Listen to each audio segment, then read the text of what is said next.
I understand and I sympathise that she wanted to make a political statement. She believes, for what her country is fighting for, etc., etc., etc. All the respect in the world for that opinion. I just don't think that opinion should be bleeding through into sport. If you were a tennis player and you're from that country, then you've just got to try and use it as a force for good or whatever you can do, right? Get the best results you can, push yourself on, and then also if you get yourself into these finals and stuff, then you can talk about the situation as well. One of the reasons people like sport so much and watching competitive sport and enjoying the high level of competition that we do get to enjoy, especially in tennis these days, is to get away from that sort of thing. So the fact that it becomes part of it is almost flies in the face of, well, at least for me, what may be the point of sport. If you ban certain people from certain countries from coming into a competition, you're robbing their contribution to the discussion. Regardless of whether they are on the side of whatever you deem the evil or not, it doesn't matter. Welcome back to the Getting a Grip podcast. We're both feeling very fresh today, aren't we, Merlin? Cheers to that. So what has been going on in the tennis world? We've had this interesting, I wouldn't say incident, but I don't really know how to describe it. Basically, Marta Kostyuk won the Texas Open over there in America, and she is obviously from Ukraine, and her opponent is from Russia, I believe. I don't think it was, well, it's either that or Belarus. And then when it came to the end of the final, you normally go up to the net, shake hands, show a bit of respect, had a good battle and all that sort of stuff. And she refused to shake this person's hand. I think she has previous of doing this as well. But so we're going to just talk generally about, is this kind of, I don't know, would you do this if you were in her situation? I know it's hard to know exactly how you kind of feel with like everything going on in the country and with the whole Russia-Ukraine conflict, but like, yeah, I don't know. What do you feel about this? What do you think you would do in this kind of situation? I tell you what, I know it's nice and early. You've got the sun out in Australia. You're feeling quite fresh. For a tired Merlin on a cold evening in the UK, this is a tough question. I think, oh God, I think this question comes down to the idea that, okay, so sportsmanship, yeah, or sportswomanship, or sportspersonship, however we want to say that these days, doesn't matter.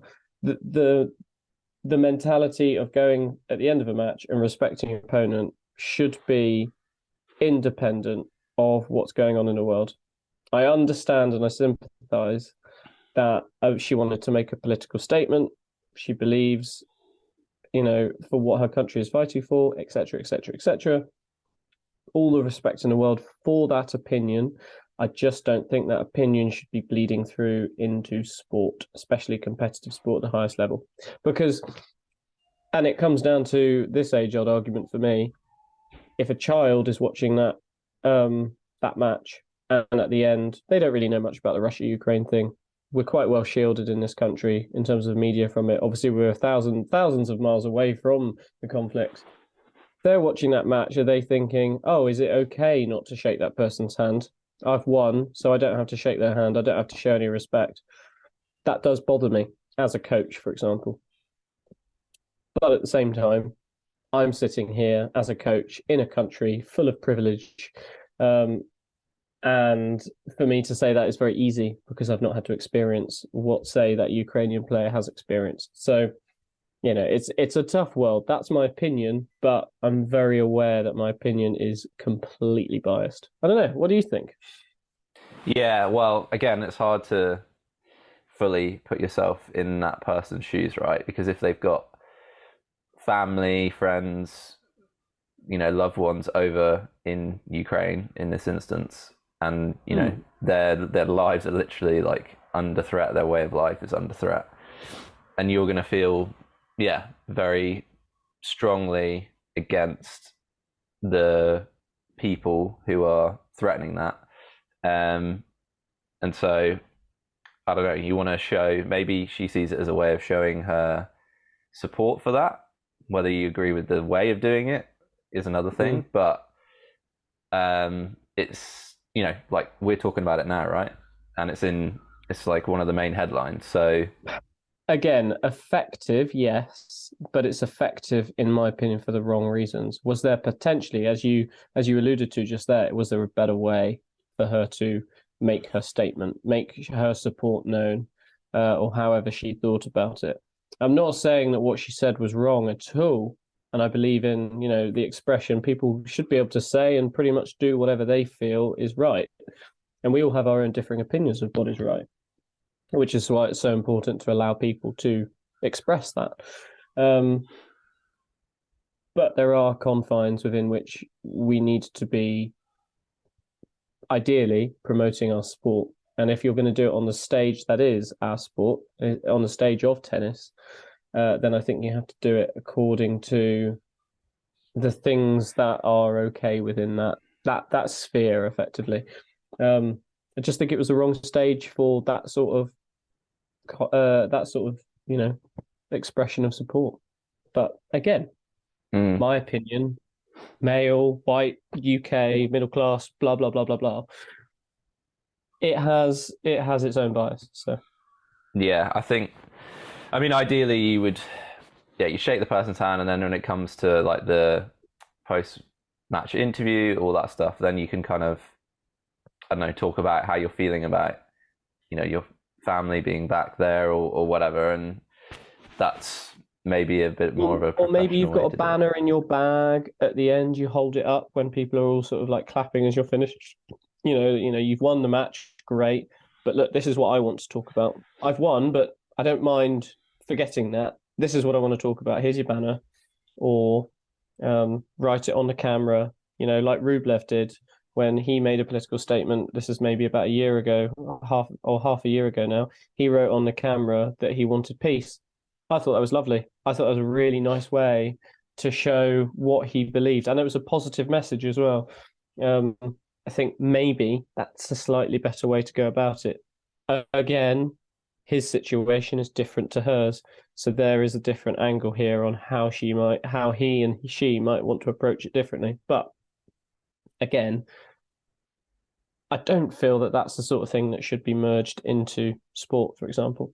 It becomes sports washing, perhaps something that's too complex an issue, when we should be talking about how great she played, and how effective she was during that week in order to get to the position where she could win and make that statement, rather than, oh, let's talk about her statement. You see what I mean? Like we should be positively talking about women's tennis and the fact that she did a great job, especially considering the circumstances. That's what I'd rather be talking about. Yeah.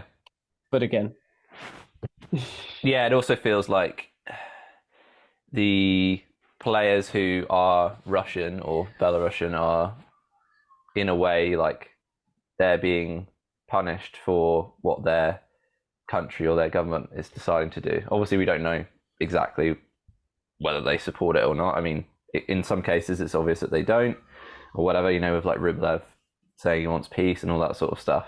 But yeah, I don't feel comfortable with those players almost being punished just for the fact that they were born or maybe grew up in that country, but may not necessarily agree with how things are playing out. So yeah, again, like you said, it would be better to be talking about her actual tennis. I mean, she's only 20 years old, right? So we should be talking about, she's a super young player. Could she be, another one for the future? And instead we're just talking about, one thing that happened at the end of the match, at the end of the week, for a couple of seconds. Exactly. And on another note, someone who, I don't want to say that war has its perks or anything like that, but on another note, who is another player who grew up during a horrible, we could call this a civil war. I mean, that might be wrong in many ways, but who grew up during a major civil war in their country that arguably shaped their level of determination and attitude? Well, Novak Djokovic. And arguably that's why he's the champion. That's a good key reason as to why he's the champion he is today, because that mental fortitude and resilience was born out of something that was fairly horrific. And we could be talking about the same thing here. It's just like, look, she's taken all of this, whatever she must be feeling, and she's done something so positive with it, and made the final and won the final of a big tournament on the women's tour. But we're not talking about that. Yeah, well, that's a good point actually, because I think we've seen it a fair few times across the last year where Ukrainian players have gone deep into competitions or they've won competitions that, maybe they wouldn't otherwise have done. I know it's a bit of a weird kind of like motivation to talk about in a way, because it's like we wouldn't really want it to be there, right? But I suppose, like you said, it's using it for positive reasons to drive you on, as it's done with Djokovic, and I'm sure other players as well who've grown up in difficult circumstances. So yeah, I mean, I guess, yeah, if you're a tennis player and you're from that country, then you've just got to try and use it as a force for good or whatever you can do, like get the best results you can, push yourself on, and then also if you get yourself into these finals and stuff, then you can talk about the situation as well, in like the interviews, or like you said, with messages, stuff like that. So that's a kind of way of using it as a force for good, which is obviously like easier said than done, right? Because we're just sat here like talking about these things from like privileged positions, but I guess that's the only real way of looking at it if you want to stay positive and make the best out of a horrible situation, really. It also leads us on to this kind of discussion which we've had before about the whole ATP LTA events and the disagreements over like Russian players being allowed to participate. We talked about this last year with the whole Wimbledon ban, and then how the ATP and WTA stripped all the points. It feels like we're going to be entering a sort of similar situation again. I don't know how you feel about this, but I don't like sport being used for these kind of political reasons. And is it again the UK government putting pressure on the organisers of these events in the UK? Again, that just doesn't sit right. Again, it's players being punished for like where they were born and grew up, rather than for their actual like political sentiments. So yeah, I don't know. What do you feel about this? Are we ever gonna find sort of an agreement here? I think you pretty much said my opinion already.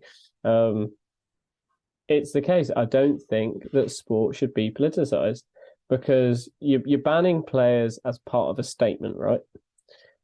But it's not like those players, just because they're from that country, are immediately the very ones carrying out whatever we believe to be a horrific incident or not. Are they making the decisions? No, they're not. So I think in many ways it's quite unfair. And it also is a highlight of sort of, again, using sport for a purpose that it doesn't exist for. Really, it's separate to all of these political worldwide issues. And I think one of the reasons people like sport so much, and watching competitive sport and enjoying the high level of competition that we do get to enjoy, especially in tennis these days, is to get away from that sort of thing. So the fact that it becomes part of it is almost flies in the face of, well, at least for me, what may be the point of sport, or at least a key reason for it. Yeah. So I would rather it wasn't there. Personally, I would rather these rules weren't existing there. But history has shown us that sometimes sports can be used by darker regimes or darker individuals in order to promote or justify their own causes. So it's a difficult one, because if you don't say no, someone might come along and try and repurpose it for their own gain. Yeah, you're right. Yeah, it's hard to separate sport from politics completely, because there'll always be an overlap of your life generally and your life in the Yeah. sport, because ultimately all these things are interlinked, right? These players are traveling also to all these different countries as well, and like all these different countries have their own, I don't know, difficulties, or things that might not align with your values. Ultimately, you can't be like the perfect, I don't know what the word is, moralistic person or whatever. Like you can't not be a hypocrite in some sense. But Well, no one can expect to be perfectly, and morally, ideal, because yeah, that's the point of morals. yeah, It's a exactly, spectrum yeah, by which we all fall. yeah. So again, yeah, like that. I think this is taking it too far, and again, you're actually going to end up harming your own competitions anyway, because Hmm. well, this is a nice tangent. This leads us into someone like Medvedev, for example. He is from Yeah. Russia. He has just beaten Djokovic, and then actually beaten another Russian guy in the final of the Dubai Open. And you're robbing spectators also of seeing these guys play, who are Yep. they're also top players, bringing some of the best matches that you can watch. So in a way, you're harming your own, almost not the integrity necessarily. Well, maybe it is the integrity of your sporting competition for these political reasons. So yeah, I think that's also not acting in the best interest of tennis fans and tennis in general. So yeah, I think it's a little I bit of agree. a selfish move, No, really. I agree. I think I agree. I think it is a selfish move on a political agenda side, because again, I don't want to say that anything here is necessarily being portrayed as right, and I don't want to say that I'm supporting anything, because I'm not. But it's almost like doing something like that is also telling us how to think. And forget spectators of a sport, but think more, just members of society. If you ban certain people from certain countries from coming into a competition, you're robbing their contribution to the discussion. Regardless of whether they are on the side of whatever you deem the evil or not, it doesn't matter. But you are robbing their voice effectively. And that voice may be something that undermines the very thing that you're trying to battle against. You never know. You might see you might see the positive competition and play from great Russian and Belarusian players, for example. Um, and that might make people think more about, oh wow, so it's not all of them. It's not a sort of a society wide thing. It's actually promoting the fact that, okay, so what's going on here might not be what we think it is necessarily, or what it's portrayed as, and stuff like that. It's a tough way to say that, because I don't want to say anything like I'm supporting anything, because I'm not. But I think you're right. I think to deny players access is more robbing the sport of the quality that we could see than it is serving as a benefit to society as a whole. Yeah, I also don't like the fact that sometimes there's like pressure on these players to almost show their I don't know, political Mm.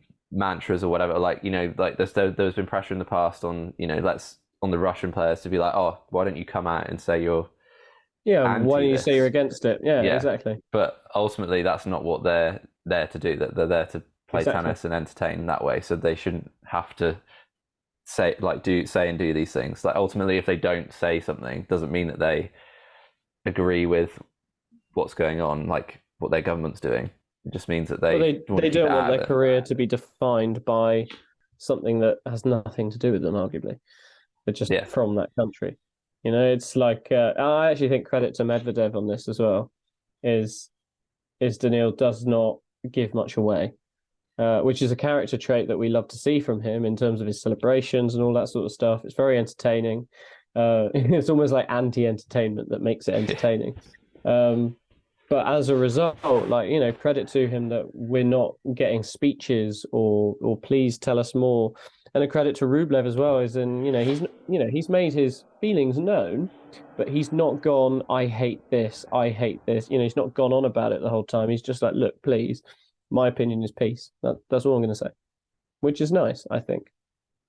So I Yeah, think a lot of people can take that lesson there, and going back to what we were talking about at the um, start of this podcast, as in, the statement doesn't need to be big. It doesn't need to be title, headline, news sort of worthy, in order for it to have, an effective show of support for what you believe in.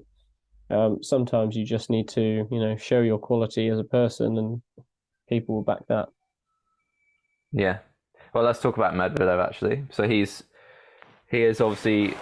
on fire at the moment. He's won I think his last 3 ATP tournaments in a row. He's been the first person to actually beat Novak this year, which is no mean feat. Some incredible rallies in that match. Again, like just the agility of Djokovic and the agility of Medvedev as well. Like probably doesn't get spoken about that much. The fact that he's a pretty kind of tall, languid guy, right? But he's also known for like these on the stretch kind of shots, and maybe he's taken inspiration from Novak from watching him grow up and stuff. And incredible kind of passing shots that he's able to create from these crazy deep positions in the court. And then he defeats Novak, which again is like a massive achievement, especially given the form of Novak this year. And then lo and behold, in the final, he comes up against one of his best mates in Rublev and just dispatches him in straight sets, 2-2. I don't know how would you feel about coming up against like a good friend in the final? Like, would that affect you in any way? Would it affect you in a positive way, in a negative way? Would it matter to you? I think, oh God, it's a tough one, actually. I didn't see the question going here, which is nice as well, given how heavy the conversation has been. Coming up against a good friend. I think it would affect me in some minor way, not in like an obvious way. Like I would still compete the same as I always would. And in fact, actually, it'd probably be more drive to beat them, because if I'm going to see that person again, you kind of want to rub it in their face if you win. Because it's also a little bit of a shame, right? If you don't beat your mate, sort of stuff. But yeah, I don't know. I think it's nice as well, because these two guys, they were competing with each other when they were young players in Russia and wherever they were playing at that time as well. Like again, just because someone's Russian born doesn't necessarily mean that they literally live there. Like for example, Maria Sharapova, she was Russian, but she did literally most of her life in the United States. So who's to say that? Who's to say exactly where they identify as well? But I think it's really nice. I think that's a nice story as well, that these two guys have come up together and are now competing on the world's biggest stage together. And I think together, regardless of the results and stuff like that, they'll be quite happy with that. The statement being, look, people can make it, and sometimes maybe it's a team effort. Maybe the fact that they grew up together is what pushed each other on. Never know. Yeah, you often find that storyline with quite a few players. Like they've played against each other a lot during the juniors or whatever, and then they've come up and then they've ended up facing each other on the biggest stages and stuff. I think it's nice. Like I actually think it would. Well, Novak and Murray. Yeah, yeah. We forget that they're kind of like the same age, aren't they? Like pretty much. And they're well. I assume they're still pretty good friends. So they were definitely like good friends growing up. I think, in that situation, I think it would make me probably more relaxed, at least going into it. But I think also probably more passionate in the actual match. Like, although you don't want to show it, like because you know that person so well, and like you can be yourself around them and stuff. I feel like that would probably, it probably might actually be harder to emotionally keep yourself in check as much as against someone who you didn't really know that well. Yeah, for sure. I'd definitely lose my rag a lot more if I'm losing against someone like that. Yeah. Us against each other, yeah. Yeah, I can see that. Anyway, how do we see, because Medvedev's obviously playing so well, and now Novak is obviously not going to be able to play in, I think, Indian Wells or Miami, because they're still kind of keeping the ban on him. So another political conversation. We're not doing that. We're not doing that today. It's been too heavy a week. I'm sure everyone's probably feeling the same.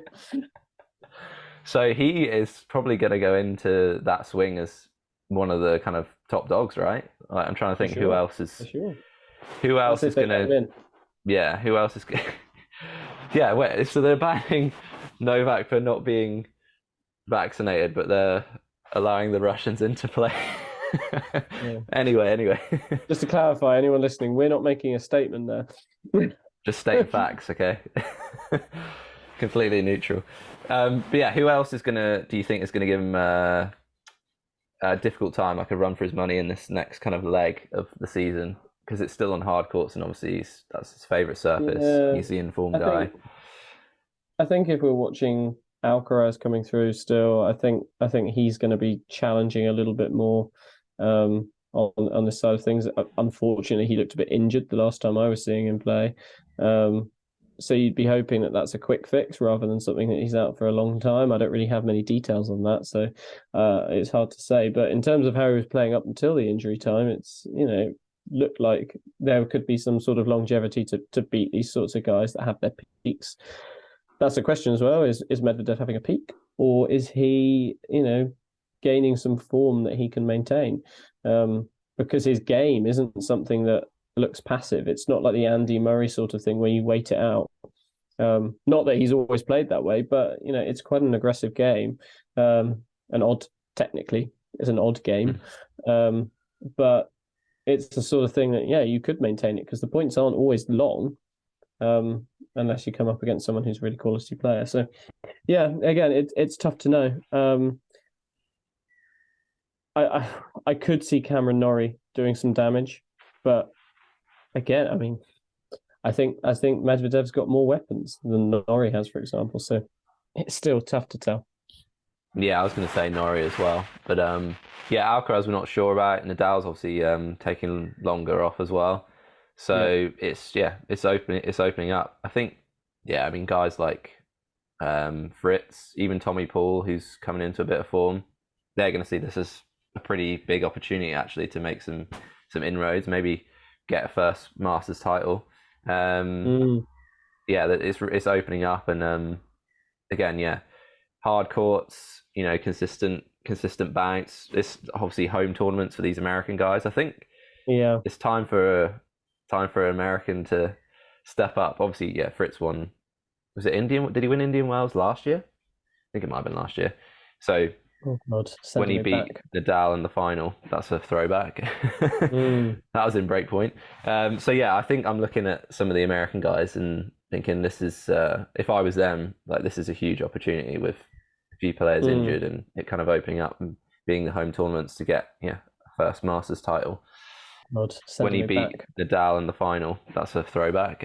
That was in Breakpoint. So I think I'm looking at some of the American guys and thinking this is, if I was them, like this is a huge opportunity with a few players injured and it kind of opening up and being the home tournaments to get a first Masters title. All right then. Let us know kind of your thoughts on this situation of, well, first of all, shaking hands with your opponent and the whole political or politicizing of the sport. And do you agree with like Wimbledon and these kind of LTA events probably banning Russian players again? Let us know what you think about that. And obviously politics and sport are they are intertwined in some way, but to what extent are we going to allow that to kind of happen, basically? So let us know your thoughts on that. Obviously give us a follow on different podcast platforms and on YouTube. Like it, share it, and subscribe, and we will see you in the next one for some more quiz questions. See you then.